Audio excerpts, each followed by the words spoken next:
오늘 말씀을 같이 나눠보도록 하겠습니다. 먼저 41절부터 44절까지의 말씀을 한번 보겠습니다. 예수께서 그들에게 이르시되 사람들이 어찌하여 그리스도를 다윗의 자손이라 하느냐. 시편에 다윗이 친히 말하였으되 주께서 내 주께 이르시되 내가 내 원수를 내 발등상으로 삼을 때까지 내 우편에 앉았으라 하셨도다 하였느니라. 그런즉 다윗이 그리스도를 주라 칭하였으니 어찌 그의 자손이 되겠느냐 하시니라 했습니다. 여기서 보니까 그리스도를 다윗의 자손이라고 부르고 있는 것에 대하여서 예수님이 비판하고 계시는 것이죠. 그리스도의 자손이라는 말은 구약 성경에서부터 이새의 뿌리로부터 그리스도가 난다 하는 그 언약의 말씀에 근거하여서 그리스도를 기대하고 있었던 사람들의 심리를, 마음을 대변하는 것입니다. 그래서 사실은 그 다윗의 자손이다라는 이 단어 자체는 틀린 말이 아니고 언약의 성취입니다. 이새의 뿌리에서 그리스도가 나온다라는 것은 언약에 성취되는 말이에요. 근데 예수님께서 바로 이 단어를, 이 내용을 비판하고 계시는 겁니다. 그렇다면 틀렸다는 건가요? 다윗의 자손이라는 말은 언약 자체가 틀렸다는 말인가요? 이렇게 생각할 수 있는데 그것이 아니라 오히려 더 근본적인 그리스도의 본질을 설명해주고 확장하기를 원하시는 것이죠. 그래서 저는 다윗의 자손으로 가둘 수 없는 그리스도다, 이렇게 이야기를 해볼 수 있을 것 같습니다. 그리스도의 자손이라는 단어는 사실 이스라엘 백성에게 왜 필요했을까요? 그것은 그리스도가 어떻게 흘러왔는지에 대해서 파악해 주기 때문이죠. 힌트를 주는 것이죠. 그래서 마태복음에서도 뭐가 나옵니까? 마태복음 1장에 그리스도의 계보가 나오잖아요. 그렇죠? 그리스도의 계보. 마태복음은 유대인을 위한 복음입니다. 유대인들을 위한 복음서예요. 누가복음은 이방인들을 위한 복음서예요. 근데 유대인들을 위한 복음서였던 마태복음에는 그리스도의 계보가 나와 있어요. 마태가 일부러 그것을 집어넣은 거예요. 그래서 그 의도는 무엇입니까? 예수의 족보를 봐라, 다윗의 후손이다, 이걸 알려주고 싶은 거죠. 왜냐하면 유대인들은 다윗의 후손에게서 그리스도가 나올 것을 알고 기대하고 있었기 때문에 봐라, 그리스도의 자손인 다윗의 자손인 그리스도가 예수다. 이게 중요한 힌트인 거죠. 예수가 그리스도다라는 것이 확증되는 증거인 거예요. 그래서 이것이 틀린 말이 아니라 사실은 필요한 말이고 예언의 성취입니다. 근데 오늘 본문에서는 예수님이 시편 110편을 인용하시면서 그것을 반박하시는 거예요. 그럼 시편 110편의 내용이 무엇입니까? 주께서 내 주께 이르시되, 바로 이 부분인 것이죠. 주께서 내 주께 이르시되, 이게 되어 있습니다. 여기서 말했던 첫 번째 주는 사실 시편 110편을 가보시면 여호와라고 되어 있어요. 여호와께서 내 주께 이르시되. 아니, 여호와가 내 주 아닌가요? 그렇죠. 근데 다윗이 여호와께서 내 주께 이르시되, 내 우편에 원수가 발등상에 앉기까지 내 우편에 앉으리라. 다윗이 생각하기에 내 주는 누구고 여호와가 따로 있다는 거예요. 지금 이 말씀을 인용하시면서 여호와께서 내 주께 이르시되, 그래서 여호와는 하나님이시고 내 주는 다윗이 바라보았던 그리스도를 뜻하는 것이다. 그럼 이 말씀으로 미루어 봤을 때 어떻게 다윗의 자손에서 그리스도가 나겠느냐? 이미 다윗은 그리스도를 향하여 내 주라고 말하고 있지 않았느냐? 다윗의 혈통으로 나는 것에 대하여서 그리스도의 그 초월성, 참된 예수 그리스도는 사실 다윗의 자손으로 우리 눈으로 보기에는 흘러나왔지만 영적으로 봤을 때 이미 다윗보다 먼저 계셨고 아브라함과 이삭의 살아있는 하나님이시고, 네, 이런 것들을 이제 얘기해주고 있는 거예요. 오늘 본문을 통해서 한 가지를 우리가 좀 교훈을 얻어본다면 어떤 것들을 얻을 수 있을까요? 저는 여기에서 나의 소유로 삼을 수 없는 그리스도다, 이렇게 좀 봤습니다. 나의 소유로 그리스도를 삼을 수 없다. 이것은 무엇을 의미하나요? 다윗의 자손이라고 했었던 이 용어들은 인간적인 유대인들의 만족을 주는 소망이 되기도 했습니다. 이 단어가 나왔던 시기가 어떤 시대였습니까? 포로되었고 갇혀 있었고 나라가 무너졌고 망했고 이랬던 시기에 예언자들이 선포하면서 일깨웠던 말씀이거든요. 그래서 사람들은 다윗의 자손으로부터 나오는 그리스도라고 말을 하면 해방할 그리스도를 생각했어요. 우리의 국가를 해방할 그리스도, 로마의 압제로부터 해방할 그리스도, 나의 삶에 평안을 줄 그리스도라고 생각하면서 자신의 만족, 나의 기쁨, 나의 꿈을 이루어줄 그리스도로 다윗의 자손을 인간적으로 가두려고 했던 것이죠. 그래, 그리스도가 오면 나에게 기쁨을 줄 거야. 그래, 그리스도가 오면 나에게 해방을 줄 거야. 우리 국가가 잘 될 거야. 우리가 이 노예 생활이 해방될 거야. 필요하죠. 저는 인간적으로 필요합니다. 우리의 삶에서도 그리스도께서 우리의 영적인 가정에 어려움이 있다면 거기서 해방시켜 주실 것이고, 또 경제적으로 어렵다면 해방시켜 주시고, 많은 문제 가운데 해결하시는 그리스도가 필요합니다. 그런데 오늘 예수님께서 주시는 말씀은 무엇입니까? 거기에 머물지 말아야 한다는 것이죠. 여기에서 말하는 예수님께서 하시는 말씀의 그리스도는 무엇을 바라보게 하나요? 우리의 삶에 만족을 주는, 해방을 주고 자유를 주는 그리스도를 넘어서 하나님의 뜻을 이루어내는 그리스도를 바라보아라 라는 것입니다. 실제로 예수님은 그리스도로 이 땅에 오셔서 무엇을 하셨나요? 로마를 구원해내지 않으셨어요. 사람들이 원하는 바를 그렇게 이들이 원했던 그 그리스도의 목적대로 하지 않으시고 자신의 하나님께서 원하셨던 그 십자가의 길을 묵묵히 가시면서 죽으시고 부활하셔서 가시고 끝나셨어요. 그러니까 오셔서 하셨던 것이 온전한 그리스도의 그 목적을 이루고 가신 거죠. 물론 인간적인 그리스도의 다윗의 자손으로서의 일도 하셨죠. 무엇입니까? 사람들을 치유하시고 눈먼 자를 보게 하시고 안진뱅이를 일으키시고 아픈 자 병자를 늘 찾아다니면서 해방시켜 주시고 자유를 주셨죠. 질병으로부터의 자유, 아픔으로부터의 자유. 그런데 거기에만 머무르지 않으셨다는 것을 우리가 명심해야 합니다. 바로 하나님의 뜻과 하나님의 나라와 하나님의 목적을 향하여서 예수 그리스도께서 걸어가셨다는 거죠. 그래서 오늘 이 본문도 그것을 일깨워주는 말씀이에요. 다윗의 자손으로 나를 가두려 하지 말아라. 다윗의 자손으로만 나를 소유하려고 하지 말아라.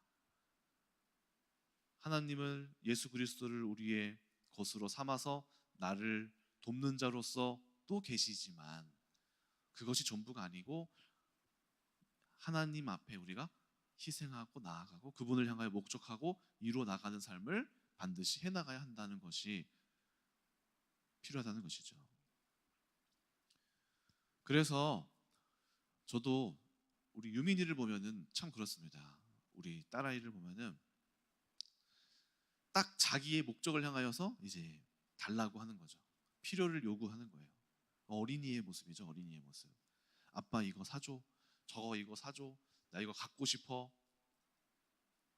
근데 이제 가족은, 어른들은 어떻습니까? 내가 갖고 싶은 게 있어도 가족을 공동체를 위해서 가족이 필요한 것을 사고 가족이 원하는 것을 하고 공동체를 향하여서 오히려 내가 가질 수 있는 것들을 좀 희생하면서라도 전체를 위하여서 이렇게 끌고 가잖아요.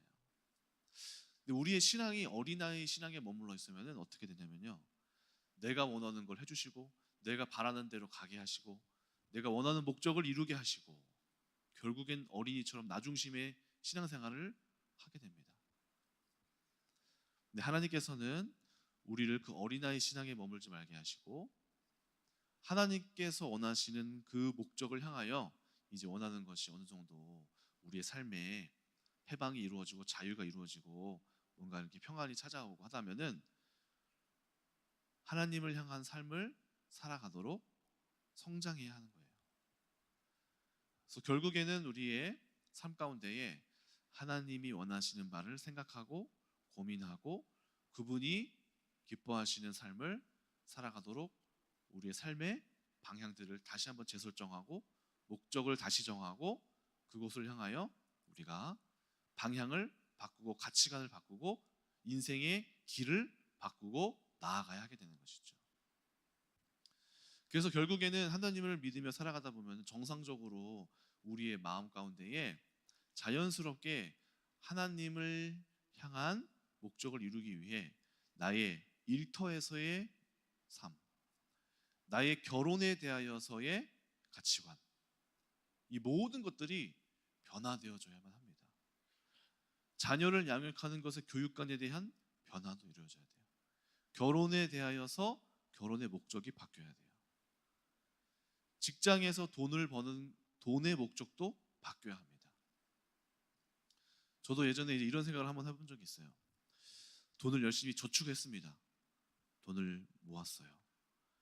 경제하는데 생활을 해야 되는데 필요하잖아요. 그렇죠? 돈을 모으는 것이 나쁜 행위가 아니고 또 이 사회가 자본주의 사회잖아요. 그렇기 때문에 우리가 물질에 있어서도 돈을 펑펑펑 쓰는 게 아니라 잘 저축하고 또 이 레버리지를 잘 이용해서 살아가는 것이 자본주의, 이 사회 시스템이 자본주의이기 때문에 그렇게 살아갈 수밖에 없어요. 그러려면 시드머니가 있어야 되고 저축을 해야 됩니다. 근데 어느 날은 제가 열심히 저도 저축을 이제 먹을 거 안 먹고 살 거 좀 덜 사고 이러면서 잘 저축을 하고 있는데 어느 날 문득 이런 생각이 드는 거예요. 내가 이 돈 모아서 뭐 하지? 이 모은 돈의 목적은 뭘까? 이 돈의 향방이 어딜까? 내가 왜 이렇게 열심히 모아서 결국 무엇을 이루고자 하는 걸까? 열심히 모으고 살았는데 이 돈의 향방과 목적이 없는 돈인 거죠, 이게. 그래서 그때 내가 이 돈을 모으는 이 돈의 목적, 내가 저축하는 목적을 하나님을 향하여 맞춰야 되는 거구나. 저의 결혼에 있어서도 하나님이 향방을 잡아주셨어요. 그 전에는 일단은 내가 결혼을 해야 된다. 혼자 살 수 없다. 하는 그냥 자연적인 일반적인 생각들에서 시작을 합니다. 그런데 제가 결혼을 해 나가는 과정에서 선을 보고 소개팅을 받고 막 이런 만남을 마저 이렇게 해 나가는데 다 안 되는 거예요. 어떤 이유에서든지 안 맞는 거예요. 그 사람이 나에 대하여서 개인적인 취향적으로도 안 맞거나 여러 가지로 생각적으로 안 맞거나. 근데 그 과정 중에 제가 한 가지 깨달은 게 있었어요. 뭐냐면은 그냥 처음에는 결혼을 하여 가자. 뭐 나랑 잘 맞으면 되지. 누구든 좋다. 하면서 그런 방향으로 막 찾아갔는데 만나다 보니까 제 안에 어떤 기준이 있다는 것을 깨닫게 됐어요. 그리고 하나님이 원하시는 기준이 있다는 걸 알게 됐어요. 그게 뭐였냐면은 제가 어쨌든 목회자를 하다 보니까 저는 이제 부모님을 보면서 나는 결혼하면 부모님처럼 아버지도 교회에 헌신하시고 어머니도 헌신하시니까 나는 이렇게 한 교회에서 함께 사역하는 여자를 만나고 싶다라는 기준이 몰랐는데 저한테 있더라고요. 얘기를 하다 보니까 나는 이런 사람이 좋더라라고 말하게 되더라고요. 그래서 이런 것들이 안 맞는 사람이 있구나. 나랑 잘 맞더라도 이게 안 맞으니까 같이 못 가겠더라고요. 그러면서 또 발견하게 되는 거는 사람들이 사모를 한다는 것에 대하여서 목회자의 아내가 된다는 것에 대해서 기쁘게 받는 사람이 없다는 사실을 깨달았어요. 목회자 아내 하면 다 여자들이 다 부담스러워해요. 아 근데 하면서 심지어는 목회자 딸들도 싫어하는 거예요. 힘들어하는 거예요. 그래서 이제 제가 그런 것을 이렇게 쭉 보면서 만나면서 깨달은 게 있어요. 아 사모를 하겠다고 하는 사람은 굉장히 귀한 사람이구나 이걸 깨달았어요. 그래서 제 안에 몇 가지 기준들이 소개팅을 하고 또 선을 보면서 생긴 거죠. 아 내가 목회자라는 길을 가고 있고 이 향방에 하나님의 뜻이 있고 내가 감정적으로 막 이렇게 오지 않더라도 이 방향에 맞는 사람이 중요하겠다 싶은 감각이 생겼어요. 제가 여러 가지 실패를 거듭하면서 그러다가 이제 우리 김예진 사모를 만났습니다. 근데 처음부터 제 마음이 막 엄청나게 이 사람이 사랑에 빠지고 옛날처럼 막 청소년 때처럼 막 꽂히고 이런 감정은 안 들었어요. 그런데 얘기를 나누다 보니까 하나님을 향한 향방이 맞고 내가 생각했던 기준이 맞고 내 마음속에 어떤 성향이 맞는 거예요. 그러니까 불꽃 같은 사랑이 아니더라도 같이 함께 가는 하나님을 향해 가는 그 목적지가 같으니까 결혼이 이게 가더라고요. 그래서 제가 그때 깨달은 게 무엇이냐면은 아 결혼도 내가 사랑해서 하는 거 맞지만 나는 목회자로서 하나님을 향한 이 향방이 맞추는 것 이것이 나한테는 더 중요한 일이고 이것을 따라가야겠다. 제가 말하고자 싶은 것이 무엇이죠? 내 만족, 내 눈에 맞는 여자들을 다 찾고 내가 성향에 맞는 사람들을 찾는 것은 물론 그것도 필요하겠지만 오늘 우리가 말씀을 통하여 봤을 때 이 결혼 역시 하나님의 뜻에 맞는 결혼, 하나님이 기뻐하시는 만남, 내 눈이 내 마음이 즐거운 결혼을 넘어서서 하나님이 기뻐하시는 하나님의 향방에 맞는 짝들을 만나러 갈 마음들을 갖고 해 나가야 되는 거죠. 그것이 그리스도를 온전히 따라가고 목적해 가는 삶이죠. 어디 결혼뿐이겠습니까? 직장에서의 방향, 내가 이 일을 왜 하는가, 이 노동의 목적, 또 자녀를 기르는 것에 대한 목적, 내 자녀를 어떻게 키울 것인가. 저도 이제 그런 것들을 봐요. 대안학교를 또 하면서 학부모님들을 만나면요, 제가 어떤 학교에서 이제 얘기를 들은 거는 뭐냐면 학부모님들이 처음에는 학교에 보낼 때 우리 학교는 이제 기독교 학교고 세상적인 교육보다는 조금 뒤처질 수 있다. 이런 얘기를 이제 하고 괜찮다 괜찮다 하고 출발을 하는 거죠. 근데 가면 갈수록 부모님들의 마음이 바뀐다는 거예요. 처음 마음이 아니고 바뀐다는 거예요. 그래서 얼마나 공부했어요? 그래서 우리 자녀가 어느 대학 갈 수 있어요? 그래서 우리 자녀가 지금 뭘 할 수 있는 거예요? 하면서 마음이 자꾸 자기 욕구, 자기 만족을 위한 걸로 바뀐다는 거예요. 그래서 그런 얘기를 이제 들었어요. 그래서 제가 이제 어느 날 입시 설명회를 한번 했었습니다.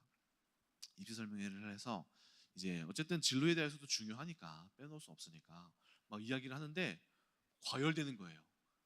그래서 어느 학교를 갈 수 있나요? 그래서 학업이 어떻게 되나요? 그래서 공부가 어떻게 되나요? 하면서 여기에 막 입시 여기에 막 집중되는 거예요. 그래서 그때 이제 뒤에 계신 전도사님이 이렇게 지금 분위기가 글로 가면 안 된다고 이렇게 힌트를 주시더라고 저한테. 그래서 저도 그렇지 그렇지 분위기 지금 이 분위기가 아니지. 우리 학교의 목적이 뭐지?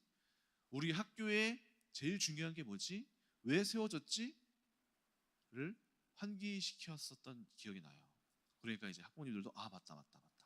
그렇지 하면서 이 학교의 목적을 다시 이렇게 붙잡아 가시는 것을 보게 됩니다. 결국에는 우리 안에 있는 이 욕망들은 자꾸 예수 그리스도를 나의 욕망을 채우기 위한 존재로 자꾸만 해나가려는 그런 본성이 있는 것을 보게 됩니다. 로마서 1장 뭐라고 되어 있습니까? 하나님을 기뻐하는 사람도 없고 영화롭게 하는 사람도 없고 예배드리는 자도 없으며 하지 않습니까? 결국 그리스도인들의 목적은 세상 사람들이 다 하는 자기 만족을 위한, 자기의 유익을 위한 그걸로만 살아갈 게 아니라 결국에는 하나님께서 원하시는 그 향방을 향하여 하나님의 나라를, 이 땅을 향한 그 큰 뜻을 함께 보고 그 하나님의 시선, 아버지의 시선에서 이 땅을 함께 바라보면서 아버지의 뜻을 이루어가는 우리의 인생의 방향을 바꿔 나가야 되는 것입니다. 그래서 마태복음 6장을 한번 보겠습니다. 마태복음 6장 31절에서 33절. 그러므로 염려하여 이르기를 무엇을 먹을까 무엇을 마실까 무엇을 입을까 하지 말라. 이는 다 이방인들이 구하는 것이라. 너희 하늘 아버지께서 이 모든 것이 너희에게 있어야 할 줄을 아시느니라. 그런즉 너희는 먼저 그의 나라와 그의 의를 구하라. 그리하면 이 모든 것을 너희에게 더하시리라. 오늘 여러분들의 많은 가치관들이 그의 나라와 그의 의를 먼저 구하시기를 축원합니다. 이것은 굉장한 성장이에요. 많은 사람들은 자신의 욕구와 또 자신의 것들을 채우기를 바라면서 가고 그게 정말 정상적인 인간들의 또 모습이기도 합니다. 그런데 그리스도인들은 그거를 초월하는 목적지와 방향이 있는 거예요.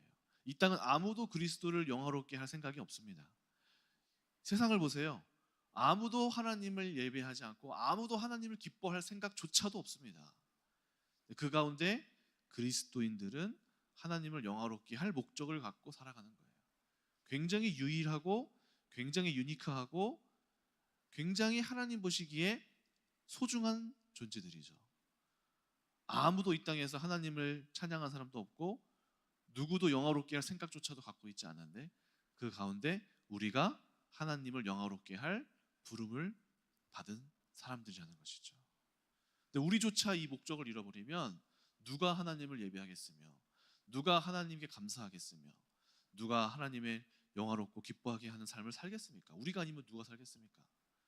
결국에는 우리가 그 방향을 갖고 우리 아버지를 영화롭게 하고 이 땅에서 드러내고 이 땅에서 하나님의 나라를 이루어내는 삶을 아버지의 아들과 딸들이 해야 되는 것입니다. 여러분들의 삶의 많은 영역이 하나님을 향하여 행하는 그 목적을 가지고 갈 때 감사하게도 우리가 이제 이런 선택을 할 때 손해 보는 것 같은 생각을 많이 하시더라고요. 내가 하나님을 선택하면 내가 다 희생해야 되고 아무것도 못하고 내가 원하는 바를 이루지도 못하고 막 이러면서 막 못 따라가요. 근데 사실 이 안에 비밀이 있습니다. 무엇이 있습니까? 그의 나라와 그의 의를 먼저 구하라. 그리하면 이 모든 것을 더하시리라. 더하여 주신다는 거죠. 네. 제 삶에 제가 좋아했던 여자들 많습니다. 저도 이루지 못했어요. 그럼 제 삶이 불행해졌나요? 그렇지 않거든요.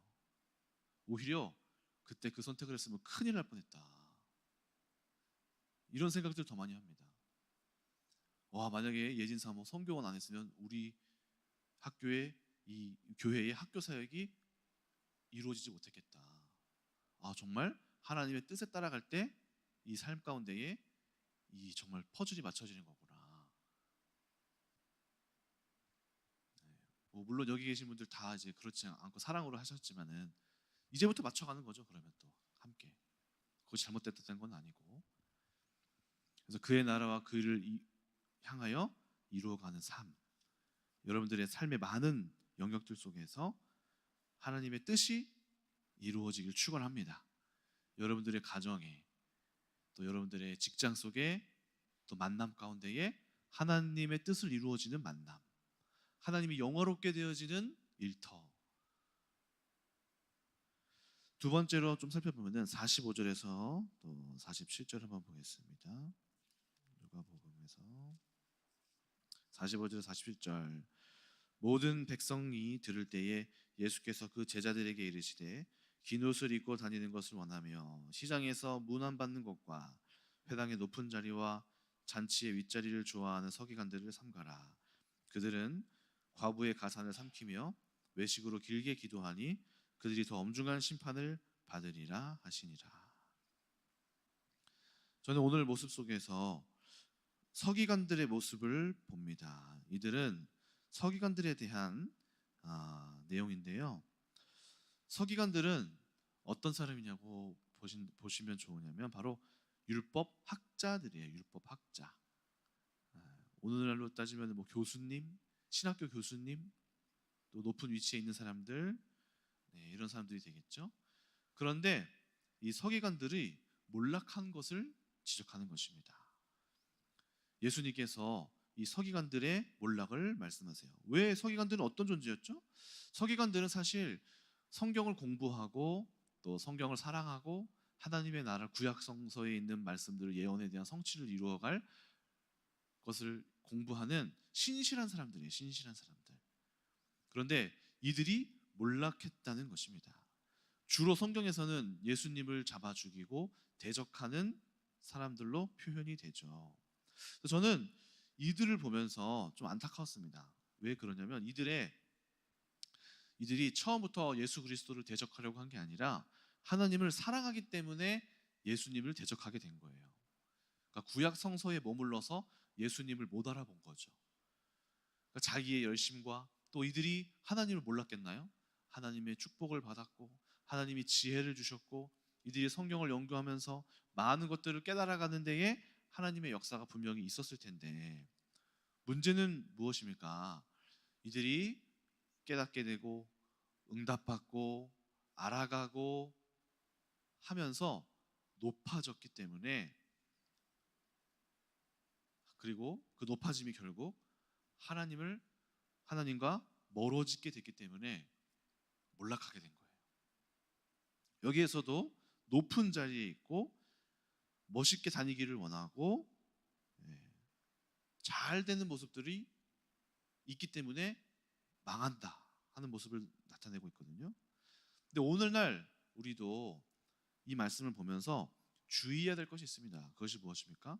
우리의 삶에서도 서기관과 같은 모습들이 나타날 수 있다는 것이죠.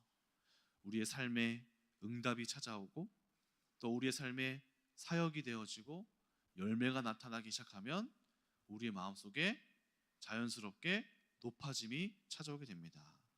저는 이제 요 지점을 어느 지점으로 좀 보냐면은 불신자들이 와서 하나님을 체험하는 단계, 그 다음 단계가 이렇게 넘어짐의 단계가 찾아오는 것 같아요. 제일 처음으로 막 하나님께서 막 살아계심을 느끼고 막 직장에서 또 막 환경에서 막 삶에서 막혔던 문이 열리고 막 어려움들이 해결해 나가면서 어떻습니까? 신나잖아요. 놀랍잖아요.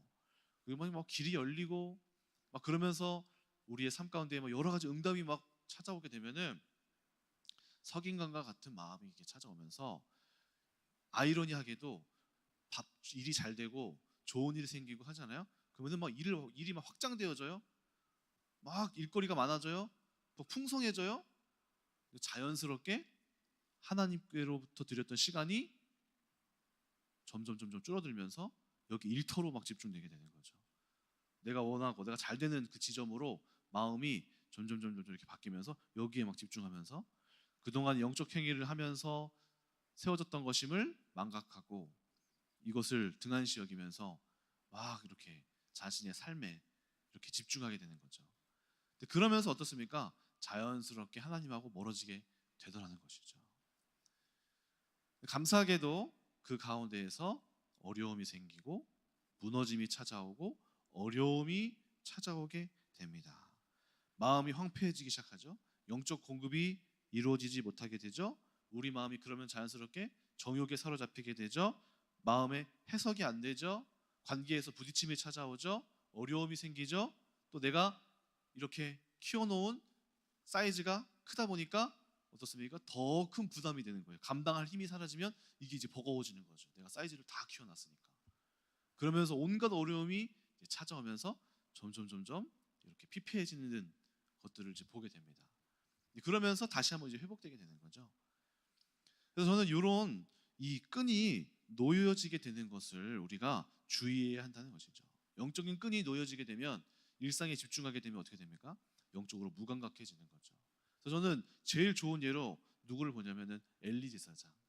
엘리 제사장 비만했습니다. 너무 잘 먹었다는 뜻이에요. 내가 영적으로 충만해지고 좋아져서 비만해졌어요. 그러다 보니까 어떻게 됐습니까? 오히려 잘 되어지고 좋아지다 보니까 비만이 찾아와서 눈이 어두워지고 귀가 막히면서 하나님의 뜻이 더 이상 엘리 제사장을 향하여 말씀을 해도 듣지 못하는 처지까지 간 거죠. 영적 비만. 내가 너무 잘 됐기 때문에 내가 하나님께 응답을 받았기 때문에 찾아오는 영적인 문제인 거죠. 비만. 그러다 보니까 안 들리기 시작하고 하나님의 뜻이 안 보이기 시작하면서 결국에는 하나님의 음성이 사무엘에게까지 가게 됩니다. 너무 안 들으니까 밑으로 내려가는 거예요. 그래서 눈과 귀가 막히게 되고 어려움이 찾아오게 되면 우리 가운데 고통이 찾아오고 또 많은 또 성도님들 가운데 이런 어려움 가운데 있는 분들이 계신 줄로 압니다. 근데 감사하게도 소망이 있는 것이 무엇입니까? 하나님이 이 과정을 통해서 우리를 일깨워 가시고 우리를 회복시키신다는 거예요.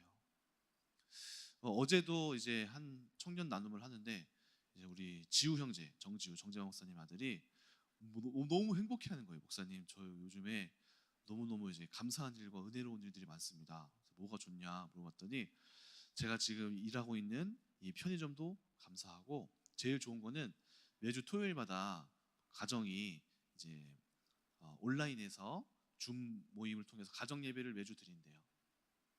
근데 이전에 있었던 모습과 다르대요. 우리 현우, 승우 이 친구들이 막 영적 나눔을 하면서 하나님 앞에서 신앙 고백을 하는 것들을 막 하더라는 거예요. 그리고 이제 정재만 목사님 근데 아버지가 눈물이 많아지셨어요 하면서 뭐 얘기하시더라고요. 아버지가 또 많이 변했다는 거죠. 예전과 같지 않고 막 이런 여러 가지 모습 속에서 가정이 하나님 앞에 이렇게 온 가족이 이렇게 쑥 들어오게 되는 모습을 자기가 느끼면서 너무너무 좋고 감사하다는 거예요. 근데 제가 이제 얼굴을 봤더니 여기에 흉터가 있어요. 얼굴에. 야, 근데 너 얼굴에 이거 흉터 있는데 너 지난달까지만 해도 힘들었잖아. 그랬더니 와, 맞아요 목사님. 불과 3주 전 그때까지만 해도 이 친구가 호주에 가려던 모든 인생의 방향을 다 여기에 걸고 있었는데 그 방향이 시험에 낙방하고 여러 가지 문제가 오면서 떨어지고 자기 인생에 이렇게 실패를 했던 적이 처음이래요. 마음이 막 무너진대요. 또 어려움이 막 생겨요. 갈피를 못 잡아요. 인생의 갈피를 못 잡아요. 막 떠돌아다녀요. 그러다가 또 이제 피부병이 걸려서 막 여기에 막 몸이 안 좋아지고 수두라고 해야 되나? 이게 막 수두 바이러스가 있나 봐요. 뭔가 막 생겨가지고 막 문제가 생기고 일주일 동안 집에 못 나오고 직장이 안 잡히고 돈이 계속 깎이고 막 어려움이 막 겪었어요. 근데 그 가운데 하나님께서 이렇게 회복하시면서 자기가 이전 일들이 생각이 안 날 정도로 행복하다는 거예요. 감사하다는 거예요. 그래서 제가 이제 그래 지우야, 하나님은 우리가 떨어질 일이 있지만은 반드시 또 세우신다. 나는 너 여기 얼굴에 이게 난 게 보니까 몸에서 결국에는 질병이 이렇게 막 생기기도 하고 어려움이 겪기도 하면서 사단이 결국 이렇게 우리 안에 흑암이 떠나더라. 그러면서 저를 또 돌아보게 되더라고요. 저도 한 2월, 3월에 너무 안 좋고 일이 많고 막 스트레스가 찾아오다 보니까 영적으로 막 침체되어지고 막 교통사고 나고 막 갈등이 일어나고 영적으로 막 무지해지니까 막 바닥을 치더라고요. 그러면서 몸이 아프기 시작해요. 막 기침이 끊이질 않아요. 제가 한동안 막 계속 기침했잖아요. 기침이 끊이질 않고 또 막 이제 더 나아가서 제가 코 막 턱 이쪽에 막 각질이 막 생겼거든요. 코에 각질이 그래서 코가 계속 빨개져요. 막 피부에 피부병이 생겨요. 그러면서 막 피부가 계속 까지니까 피까지 고일 정도로 피부가 계속 까지는 거예요. 막 그러면서 어려움이 막 계속 찾아옵니다. 근데 감사하게도 바닥을 치면서 바닥을 또 찍고 많은 분들이 또 기도해 주시고 이 안에서 하나님의 은혜를 또 입고 하면서 이렇게 또 회복이 되더라는 거예요. 그래서 지금은 제가 또 언제 그랬냐는 듯이 내가 어려운 일이 있었나 싶을 정도로 그게 기억이 안 날 정도로 또 하나님 앞에 감사한 일들이 또 생겨나요. 제가 드리고 싶은 말은 뭐냐면은 하나님께서 반드시 우리를 회복시키고 우리를 세워주시고 언제 그런 일이 있었냐는 듯이 기억이 안 날 정도로 그 고통이 기억이 나지 않을 정도로 하나님께서 우리 가운데 많은 은혜들을 주신다는 것입니다. 이것이 사이클처럼 이렇게 돌아가는 것 같아요. 사이클처럼 좋을 때가 있고 또 우리가 어려울 때가 있지만 또 반드시 하나님은 또 세워주시더라. 그래서 여러분들에게 소망을 갖고 하나님 앞에서 우리가 인내하고 지금 이 터널을 지나고 있지만 이 터널의 끝이 보일 것이고 마침내 하나님께서 우리를 세우시고 회복하실 것을 믿으면서 우리가 하나님 앞에 나아가십시다. 오늘 그렇게 큰 은혜들이 여러분들의 삶 가운데 있을 줄로 믿습니다. 기도하겠습니다.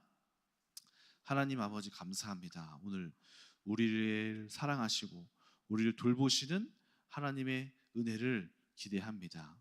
오늘 믿음의 선대들에게 하나님께서 그들의 삶을 사랑하시고 때를 따라 돕는 은혜를 주시고 어려움이 있지만 마침내 하나님께서 반드시 승리하셨던 것을 기억합니다. 오늘 우리가 그 믿음의 선대들의 열매를 바라보니 우리에게도 합당하고 동일한 은혜를 부어 주시옵소서. 혹시 우리 가운데에 믿음의 긴 어두움의 터널을 지나고 있는 분들이 계시다면 그들이 소망을 잃지 않기를 원하고 끝까지 인내하기를 원하고 마침내 빛을 향하여 통과해 나가서 하나님이 예비하고 계신 놀라운 축복과 회복과 은혜의 자리 가운데로 주님께서 인도하여 주시옵소서. 또한 우리 성도님들에게 하나님을 향한 비전이 생기게 하여 주시옵소서. 우리 인생의 삶의 목적에 그의 나라와 그의 의를 향하여 꿈을 꾸고 모든 인생을 하나님 앞에 그렇게 주님을 향하여 달려가는 귀한 하나님의 뜻을 이루는 목적을 이루는 삶을 허락하여 주시옵소서. 감사드리며 예수님의 이름으로 기도합니다. 아멘. 예, 감사합니다. 계속적으로 일통하는 부분들이 있잖아요, 그렇죠? 여러분들 저는 이 생각을 해요. 우리들 자녀들에 대한 지나친 욕심과 기대가 자녀들을 가치를 세상으로 빠지게 한다는 거지. 엄마 아빠의 그 지나친 세상적인 그런 바람들이 욕망들이 아이들에게 푸시돼서 애들이 신앙의 가치를 잃어버린다는 거야. 근데 제가 볼 때는 제가 자녀들 키워보니까 이게 제가 좋은 게 뭐냐면 하나님 안에서 좀 건전하게 살아가는 것마다 성공이다 이 생각을 해요. 제가 볼 때 여러분 성공한 사람 엄청 많습니다. 그렇죠? 근데 우리가 못나다고 생각하는데 이렇게 더 훌륭하다고 원하는 게 있잖아요. 그렇죠? 근데 이런 게 있습니다. 머리가 따로 있어. 내가 볼 때는 노력은 하지만 공부 잘하는 애들은 따로 있습니다. 그래서 그것을 맞추지 말고 그냥 주 안에서 잘 살아가고 있고 신앙생활을 하고 있다는 것만서 성공이다 하는 거죠. 그리고 나머지는 주님이 이렇게 또 알아서 밥 먹는 거 다 해주시니까 그렇게 하면 됩니다. 아까 정재 목사 얘기했지만은 감사하네요, 그렇죠? 그 사남매가 함께 말씀으로 포럼하는 것 자체는 축복입니다. 엄청 축복. 그렇게도 안 되는 놈들이 많거든. 신앙생활 삐딱해가 나가가지고 축복입니다. 그래서 그러면서 신앙생활 하고 하다 보면 하나님이 이제 축복을 아래쪽으로 땅 쪽으로 더 주시는 거예요.